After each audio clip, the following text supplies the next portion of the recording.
dịka nhọpụta gọvanọ a ga-eme na Anambra steeti n'abalị 8 nke ọnwa Nọvemba na-akpụdebe aka ọkụ aka chịbụrụ steeti ya n'oge gara aga ma bụrụ onye ji aha otu Labour Party LP wee zọọkwa onye isi ala na nhọpụta izugbo nke afọ 2023 bụ Maazị Peter Obi akpọkuola ndị ga-atụ vootu ka ha ghara ikwe ka e were ego ekwesịrị iji wee rụrụ ndị mmadụ ọrụ mmepe n'obodo wee zụrụ vootu ha kata ma ka ha tụnyere onye otu ndọrọndọrọ ọchịchị ha bụ Dr. George Moghalu bụ onye ọ sị na ya agwaghị ka ọ gbaa mbọ fụ na o wetara ezigbote ndụ nye ndị mmadụ. Obi kpọrọ oku a n'oge ọ na-ekwu okwu na Egwegwe Square n'Imo Kansụl ime obodo Njikọ Ọka n'oge Honorable George Ozodinobi chịkọbara nkwado maka otu Labour Party n'obodo ahụ bụ nke dọtara ndị mmadụ sitere ọgbọnta nkwado Njikọ Ọka na Oche na Dunukọfịa nakwa n'ebe ndị ọzọ.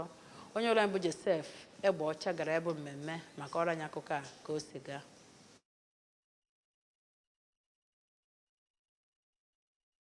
Obi kọwapụtakwara obi mwute ya nyegara ụdịrị ajọ ọchịchị a na-achị na steeti a bụ nke o kwuru na ọ bụ ya kpatara ụfọdụ ihe ndị a na-alụ alụ bụ nke a na-ada alụsi ike, agụụ dị n'obodo nakwazi enweghị nchekwa bụ nke o kwuru na ọ na-emetụta ụfọdụ ndị mmadụ n'ụvụlụ. Oge ọ na-agwa ndị nta akụkọ ABS okwu,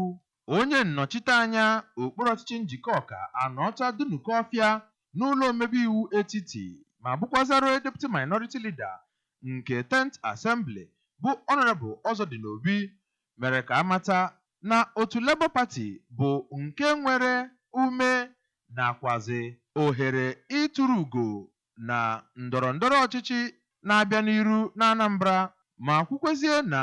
ihe ndị mmadụ na-ekwu gbasara gọọmenti nọ ugbu a bụ na ihe ha na-eme ezubeghị. N'okwu nke ya, onye ndu Obedient Movement bụ Tanko Yunusa gwakwara ndị otu ya ka ha gbasie mbọ ike fụ na ha niile nupụtara n'igwe ma kwado onye nke ha ji ọkọlọtọ Labour Party azọ ọkwa bụ Dọkịnta Moghalu na mmemme ahụ bụ nke dọtara onye ji ọkọlọtọ Labour Party azọ aka na-achị steeti na nhọpụta na-abịa n'iru bụ Dọkịnta Moghalu. Ndị otu Obedient, Ajanze Union, George for George Support Group nakwazi ndị Anambra ga-adị mma ọzọ bụ nke achịkọbara site na ime nnyocha ahụike bụ nke e kwuru na emebugo yarị n'okpuru ọchịchị ndị ọzọ.